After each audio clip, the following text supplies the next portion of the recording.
Oi, gente, tudo bem? Eu tô aqui agora de volta para gravar para vocês a segunda parte do nosso vídeo de resumão dos estilos literários. Então agora eu vou falar sobre o simbolismo, né? Que ele marcou uma época em que havia uma expressividade mais subjetiva, né? Então as pessoas puderam falar sobre o seu próprio eu, né? Os sentimentos e o que elas estavam passando naquele momento. Afinal, o período que marcou o simbolismo foi o mal do século, que foi bem no finalzinho do século XIX, né, que foi pós a Revolução Industrial e Científica, né? Houve um período de grande revolução tecnológica. E isso mexeu um pouco com o pensar, né, com o agir e se posicionar diante das situações, o que levou muitos a refletir sobre quem eu sou, de onde eu vim e para onde vou. Então foi um período que marcou bastante o simbolismo. Então ele começa a questionar as questões da vida, né? O homem passa a se posicionar mesmo frente a toda essa complexidade do homem. E foi um período de uma sublimação pensando numa outra atmosfera. Então ele começa a refletir acima, né, além do que antes era visto. E um poeta, que eu vou deixar para vocês uma indicação, é o Cruz e Souza. Se vocês analisarem as obras dele, vai ver isso mais detalhadamente. Aí agora eu vou falar sobre o modernismo, né? O modernismo, ele fez uma ruptura total com o passado.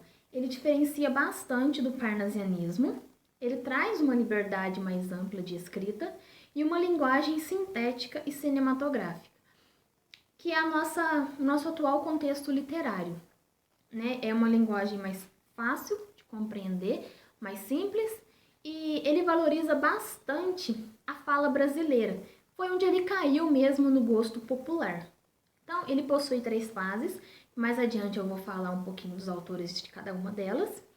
E ele é um dos estilos mais estudados, né? Qualquer que seja o currículo escolar, lá está ele. Ele é após o modernismo, há a tendência contemporânea do pós-modernismo também.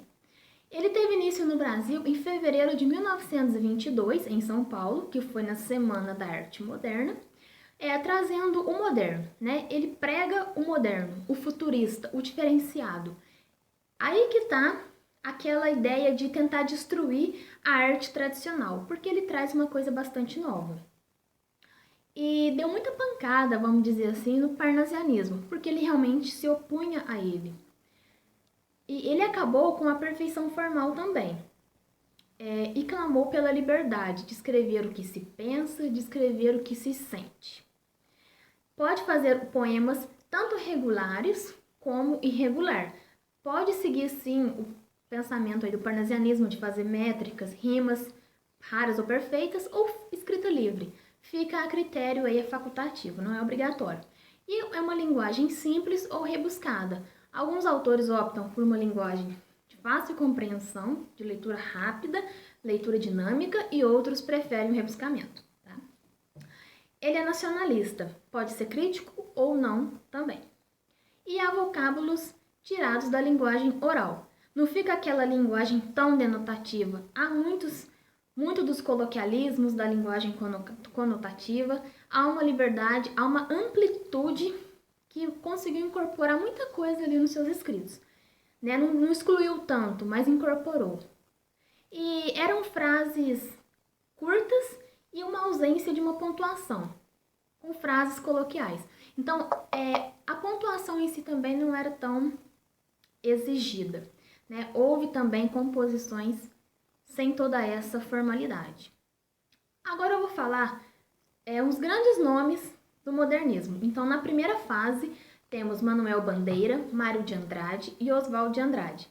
Na segunda fase, Carlos Drummond de Andrade, Raquel de Queiroz na prosa, Mário Quintana, Jorge Amado, Vinícius de Moraes e Cecília Meirelles, né? Que é a querida, né? Bem conhecida na segunda fase aí. E na terceira fase, Clarice Lispector, nome marcante, João Cabral de Melo Neto e Ferreira Goulart. Bom, gente, então fica aqui as indicações e os nomes para quem se interessar aí, né? Dar uma pesquisada nas obras, dar uma lida. Enriquece bastante, é um conteúdo muito interessante. E esse resumo aqui ele foi bem rápido mesmo, bem dinâmico, só com os principais tópicos, mas tem muito mais da literatura para vocês. Obrigada pela atenção e até o próximo vídeo.